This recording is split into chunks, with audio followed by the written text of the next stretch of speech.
Hi guys, it's me again, Randiero. Welcome back sa ating YouTube channel. Ito na po ang update sa pinagawang bahay ni Sir Joel Homeres. Pinatunayan niya sa atin na kahit isa siyang security guard sa Pilipinas, ay kayang makapagpundar ng napakagandang bahay. Congratulations to Sir Joel Homeres. House floor plan, may sukat po itong length na 20 feet at saka width na 26 feet. Si Sir po pala ay isang security officer sa isang condominium sa Maynila. Umuwi siya sa Leyte sa kanila para simulan ipagawa ang kanyang dream house. Layout, building started March 10, 2020. Si Sir po pala itong nakadilaw na t-shirt. Siya mismo ang nagsimula na maghukay para sa poste ng kanyang bahay. This house is located in Santa Fe, Leyte, Philippines.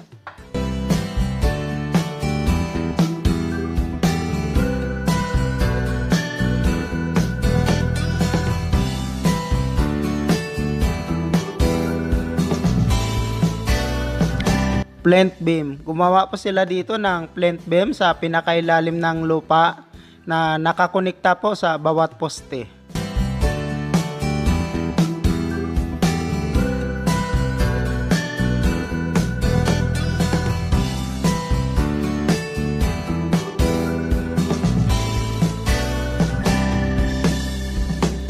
Inuna nila ang paggawa ng poste bago nag-file ng hollow block, kaya matibay ang foundation nito.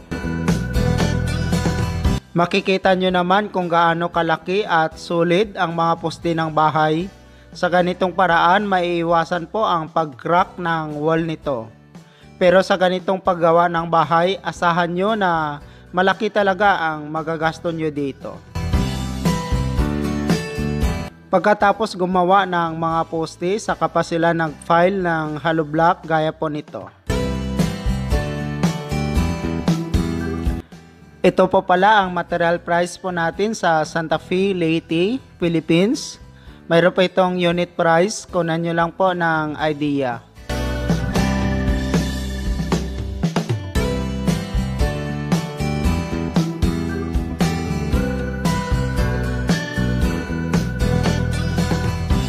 Lubos po akong napapasalamat sa inyong lahat sa walang sawang pagsusuporta at pagsubaybay sa ating YouTube channel. Sa mga iba po nating mga kababayan na hindi pa po nakapag-subscribe, please to subscribe at click nyo rin po ang notification bell para updated po kayo sa mga latest nating video.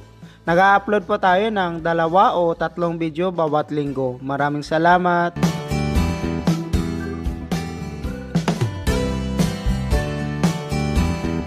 Si Sir Joel po pala ay isa rin na masugid na tagapagsubaybay sa ating YouTube channel. Isa rin siya sa maraming tao na na-inspired sa mga videos natin sa YouTube. At ngayon siya nang magbibigay inspirasyon para sa ating lahat, lalo na sa iba nating mga kababayan na may pangarap na magkaroon ng simple at sariling bahay.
Nakaangat po pala ng 3 patong na hollow block ang bahay ni Sir mula sa lupa.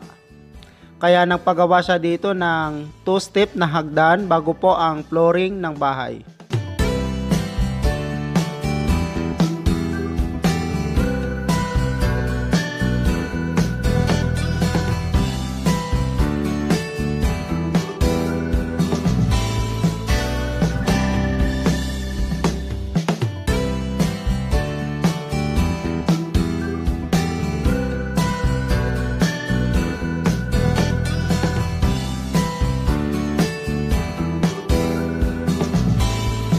Paglagay ng mga bakal para po sa roof beam.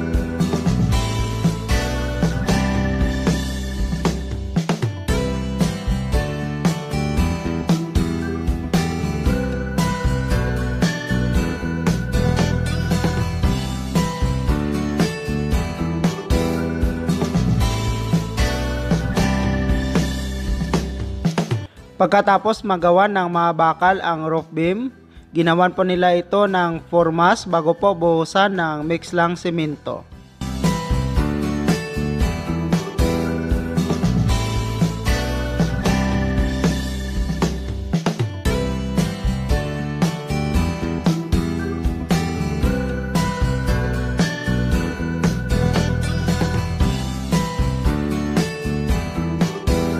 Pag magbuhos ng beam, kailangan nyo po dito ng maraming tao.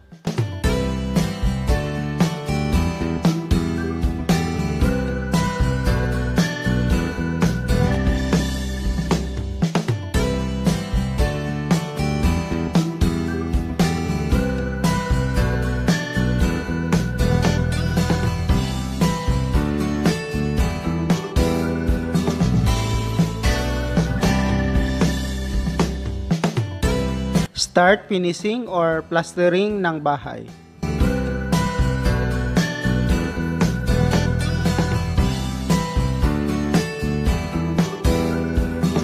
Noong nakabalik na si Sir sa Maynila, kapatid niya ang nag-asikaso sa paggawa ng bahay na si Jerwin Homeres. Bago po pala mag-finishing ng bahay, dapat po mayroon na pong nakalagay na orange pipe o flexible hose sa wall.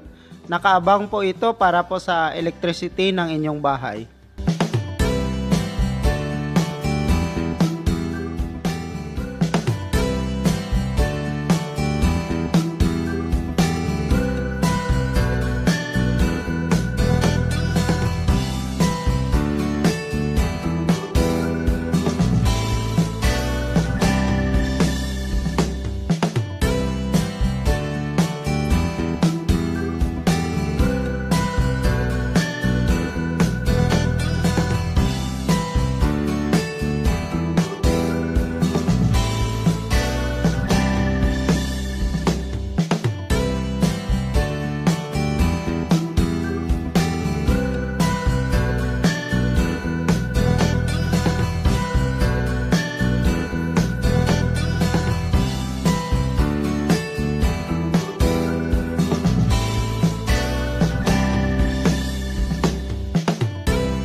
Paggawa ng konkretong bubong ng terrace area.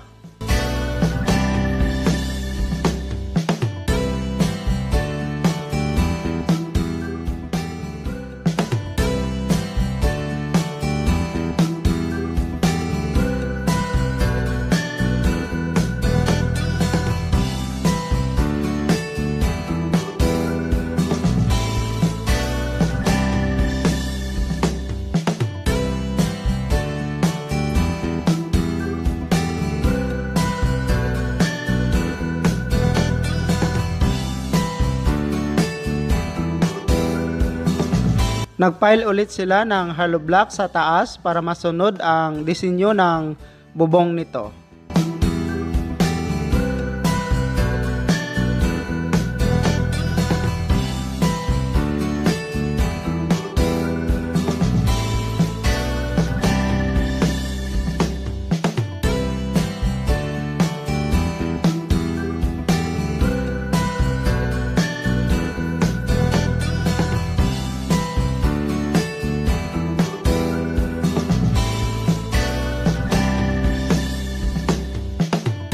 Itong bahay po pala ay naka-finishing na po o plastering, labas at loob nito.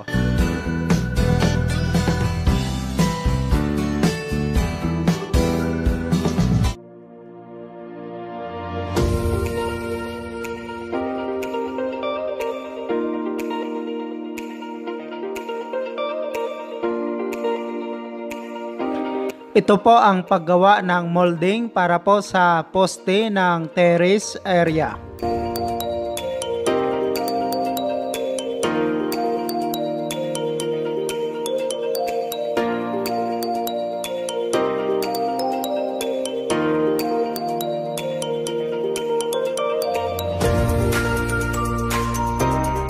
At ito naman po ang paggawa ng molding para po sa harapan ng bahay. Steel trusses materials, gumamit po sila dito ng zipper lens na 2x3 at saka angle bar.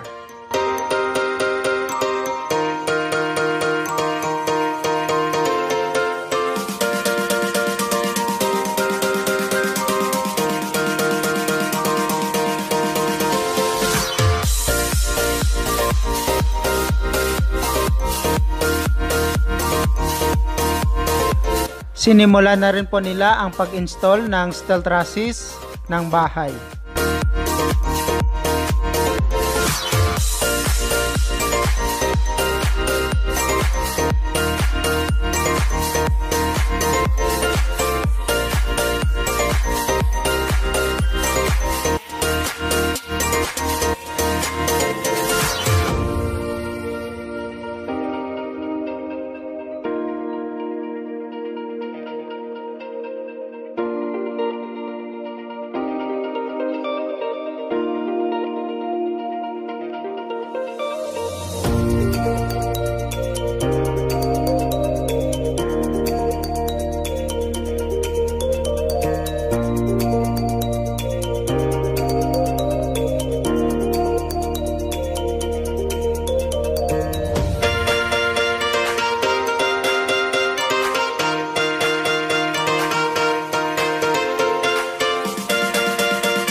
Roofing materials. Gumamit po sila dito ng rib type color roof, long span. Color orange po ang napili ni Sir para sa bubong na kanyang bahay.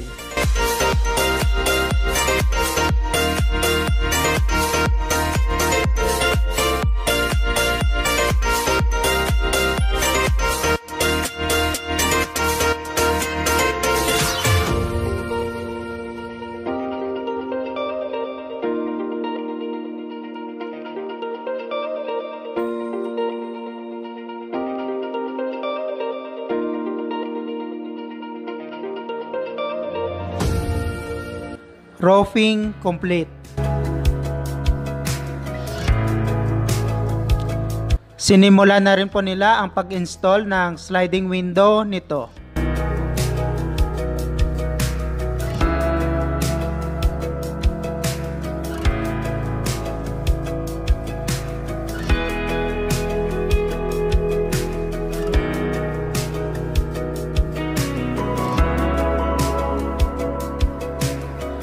Ito po pala ang electrical materials. Gumastos po si Sir dito ng 16,056 pesos sa mga materials nito.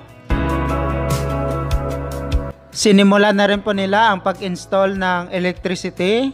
Pinadaan po nila sa ilalim ng flooring ang linya nito. Gumamit po sila dito ng orange pipe.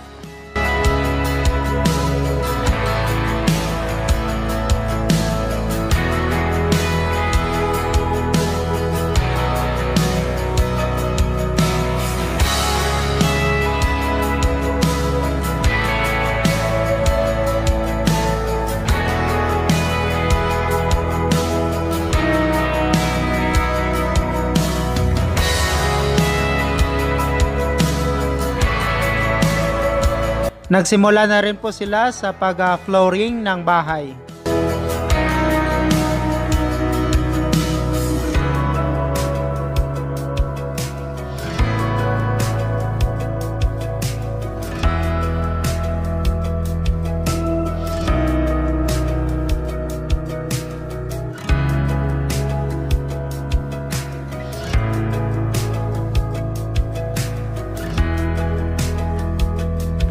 Nag-install na rin po sila ng hamba para po sa pintuan ng bahay.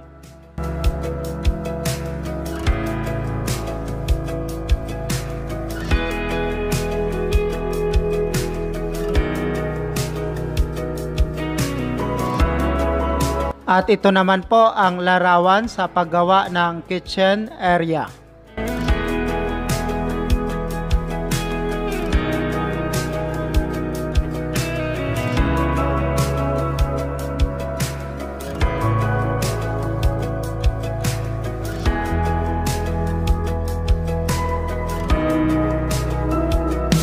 Ito naman po ang pag-skim coat ng bahay sa loob at labas nito. Sa mga kababayan po pala natin na hindi pa po nakapag-finishing or plastering ng kanilang bahay, ang masasuggest ko lang po sa inyo para makatipid po kayo ay mas maganda na i-rough finish nyo lang po. Pagkatapos ay skim coat para mas makatipid po kayo ng malaki. Gaya dito sa pinagawang bahay ni Sir, nakatipid po siya ng malaki dahil pinarap finish niya lang po muna ang kanyang bahay. Pagkatapos ay pinalagyan ng skim coat. Nakatipid po siya at lalong gumanda po tingnan ang bahay pag naka-skim coat dahil kulay puti po ito. Hindi po kagaya sa iba or kagaya sa aking bahay na naka-wrap finish with smooth or pinalagyan ng purong semento. Medyo mahal po ang paggawa nun at hindi po siya maganda tingnan.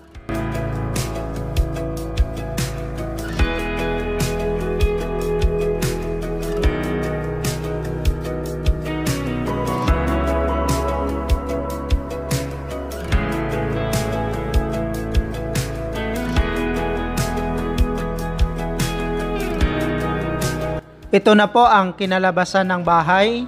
Na-install na rin po ang mga door nito. At patapos na rin po ang skim coat ng bahay, labas at loob.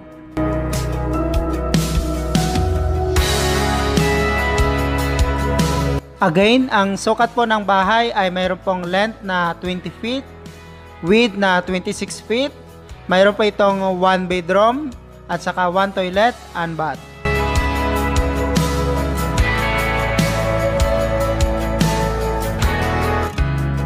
Sinimulan na rin po nila ang pagpintura ng bahay, labas at loob nito.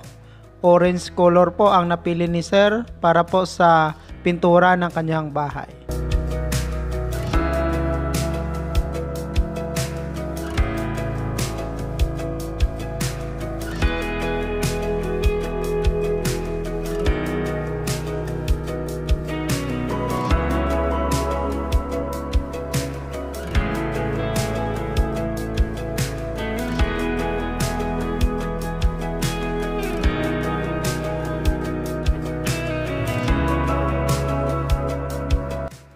Pakyawan po pala ang labor sa paggagawa ng ibang parte ng bahay katulad na lang sa pagpintura, pag-install ng ceiling at spandrel. Sa pagpintura po ng bahay ay hiningian po si Sir ng 20,000 pesos sa labor cost contract ng bahay. Hindi pa po kasali doon ang materyales.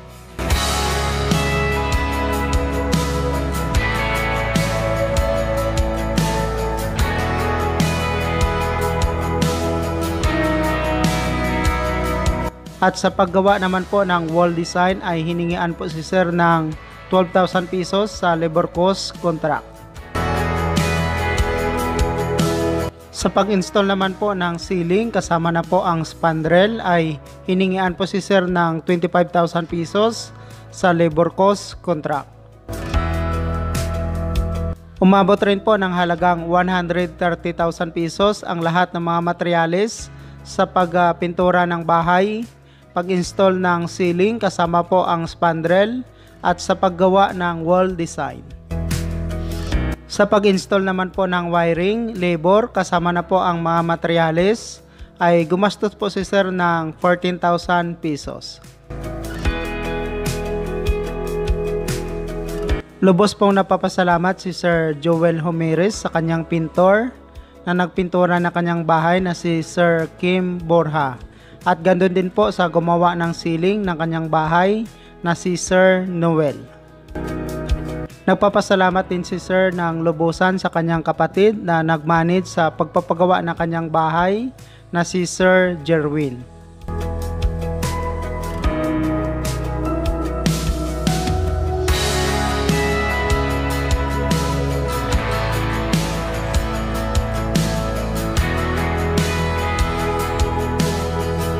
Ito po ang living area ng bahay.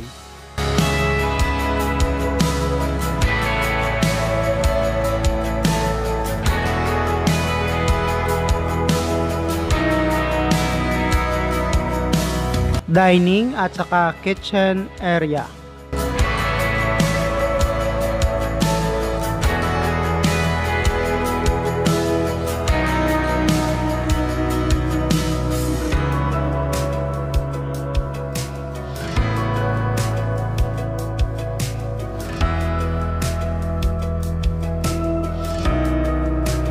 Toilet and bath area.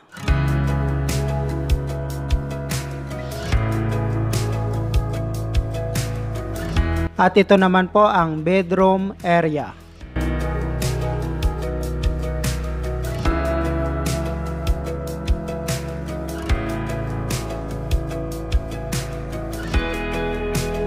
Si Sir Joel Homeres po pala ay nagtatrabaho bilang isang security officer sa isang condominium sa Maynila. Isa rin po siyang frontliner security medic. May asawa from Santa Fe, Leyte, Philippines.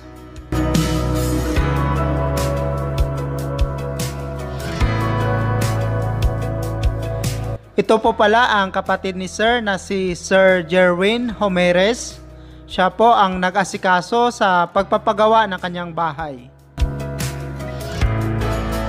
Building the house, sa ngayon ay gumastos na rin po si Sir dito ng 1 million pesos or katumbas na 20,000 US dollar with labor. Congratulations again to Sir Joel Homeres from Leyte, Philippines. Thank you so much mga ka-OFW. Kung nagustuhan nyo itong video na to, please subscribe na sa Randy Hierro YouTube channel. Please don't forget to hit bell button for our latest updates.